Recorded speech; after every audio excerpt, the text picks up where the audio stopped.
Drive ചെയിനാണ് നിങ്ങളുടെ motor സൈക്കിളിനെ നീങ്ങാൻ സഹായിക്കുന്നത്. അത് വൃത്തിയായി ലൂബ്രിക്കേറ്റ് ചെയ്ത് സൂക്ഷിക്കണം.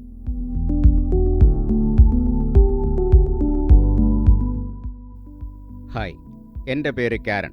ഇന്ന് ഞാൻ നിങ്ങളോട് സംസാരിക്കാൻ പോകുന്നത് എങ്ങനെ നിങ്ങളുടെ മോട്ടോർ സൈക്കിളിൻ്റെ ഡ്രൈവ് ചെയിൻ വൃത്തിയാക്കാം, ലൂബ്രിക്കേറ്റ് ചെയ്യാം. ശരി, വളരെ എളുപ്പമാണത്. ഞാനിപ്പോൾ നിങ്ങളെ കാണിക്കാം എങ്ങനെ നിങ്ങൾക്ക് തന്നെ ചെയ്യാൻ പറ്റും, അതും ചുരുങ്ങിയ കുറച്ച് സ്റ്റെപ്പുകളിലൂടെ. പക്ഷേ അതിനു മുമ്പ് നിങ്ങളുടെ കയ്യിൽ കുറച്ച് സാധനങ്ങൾ വേണം. സുസുക്കി അംഗീകരിച്ച ചെയിൻ ക്ലീനർ, ലൂബ്രിക്കേറ്റ് ചെയ്യാനായിട്ട് സ്പ്രേ, ക്ലീൻ ചെയ്യാനായിട്ട് ഒരു ബ്രഷും, പിന്നെ ഉണങ്ങിയ ഒരു തുണിക്കഷ്ണവും. ഇതെല്ലാം നിങ്ങളുടെ അടുത്തുള്ള സുസുക്കി ഡീലറിൻ്റെ കയ്യിൽ അവൈലബിൾ ആണ്. അത്രയേ ഉള്ളൂ. ഇനി നമുക്ക് തുടങ്ങിയാലോ? ആദ്യം മോട്ടോർ സൈക്കിൾ സെൻട്രൽ സ്റ്റാൻഡിലാണ് ഇട്ടിരിക്കുന്നതെന്നുള്ളത് ഉറപ്പുവരുത്തുക. ഈ Suzuki approved chain cleaner spray apply ചെയ്യുന്നതിന് മുമ്പ് നമ്മുടെ കയ്യിലുള്ള ആ ക്ലോത്ത് വെച്ചിട്ട് ആ ചെയിനിൽ പറ്റിപ്പിടിച്ചിരിക്കുന്ന പൊടിയും അഴുക്കും എല്ലാം കളയണം. വളരെ സൂക്ഷിച്ച് തന്നെ അത് ചെയ്യണേ, കാരണം അതിനകത്തുള്ള സീൽഡ് റിങ്ങിന് കുഴപ്പം വരരുത്. അത് കഴിഞ്ഞ് ഈ സുസുക്കി അംഗീകരിച്ച സ്പ്രേ ചെയിനിലേക്ക് സ്പ്രേ ചെയ്ത് കൊടുക്കണം. അപ്പോൾ ഈ വീലൊന്ന് റൊട്ടേറ്റ് ചെയ്തും കൊടുക്കണം.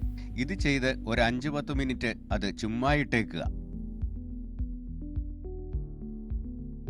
കയ്യിലെ സോഫ്റ്റ് ബ്രഷ് ഉപയോഗിച്ച് ചെയിനിൽ പറ്റിപ്പിടിച്ചിരിക്കുന്ന ചെളിയൊക്കെ കളയുക.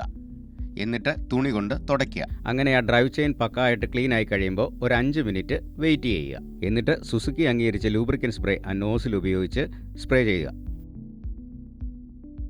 മൊത്തം അപ്ലൈ ചെയ്തതിന് ശേഷം അവിടെ ഇവിടെയും വീണ് കിടക്കുന്ന ലൂബ്രിക്കൻ്റ് തുടച്ച് നീക്കുക. ഡ്രൈവ് ചെയിൻ മൊത്തം അത് ചെയ്യണം.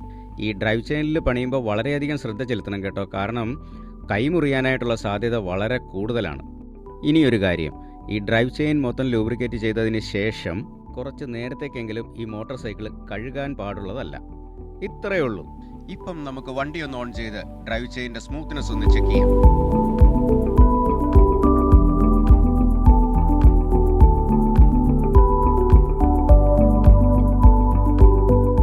ഓരോ 1000 കിലോമീറ്ററുകൾ കൂടുമ്പോഴും ഈ ഡ്രൈവ് ചെയിൻ ക്ലീൻ ചെയ്ത് ലൂബ്രിക്കേറ്റ് ചെയ്യാൻ മറക്കാതിരിക്കുക. ഇപ്പോൾ അത് തനിയെ നിങ്ങൾക്ക് എങ്ങനെ ചെയ്യാൻ പറ്റുമെന്ന് നിങ്ങൾക്കറിയാമെന്ന് എനിക്കറിയാം.